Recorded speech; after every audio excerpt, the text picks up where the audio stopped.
international consensus to act.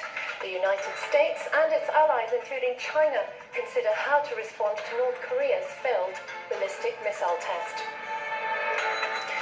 With less than a week to go before France goes to the polls, security detail for leading presidential candidates is beefed up in the face of terror threats. Hello and thank you for joining us here at France 24. I'm Radava Abbas. It's a referendum that has divided a nation, but on Sunday, Turkish President Recep Tayyip Erdogan emerged a winner by securing just over 51% of the vote. It allows constitutional amendments that will grant him sweeping new powers to bypass Parliament. But opposition figures are contesting the results and questioning the validity of the vote. They say the outcome could unravel democracy in the nation. Shirley Sitbon has more. Recep Tayyip Erdogan's supporters celebrated outside his party's headquarters in Ankara as figures showed he was winning the referendum. Their excitement grew throughout the evening, reaching fever pitch when the president himself addressed his supporters in Istanbul.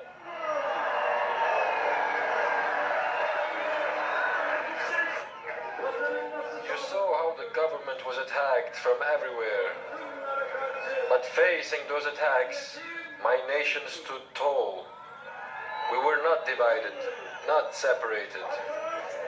But the opposition says the election is not over. The leaders of the main opposition party have filed a formal complaint about what they say are irregularities in the voting process.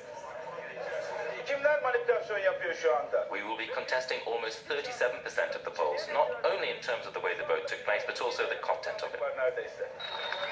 Constitutional reform supporters want the post of Prime Minister to go.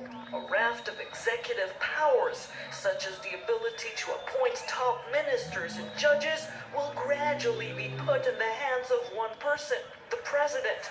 It could mean the current president, Recep Tayyip Erdogan, stays in that post until 2029. In the face of tension ratcheting up over North Korea's failed missile launch, the United States and its allies, including China, are in talks to find a suitable response.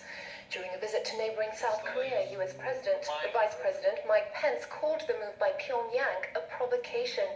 It's also being viewed as a show of defiance to the Trump administration, which has dispatched a Navy strike fleet to the Korean peninsula.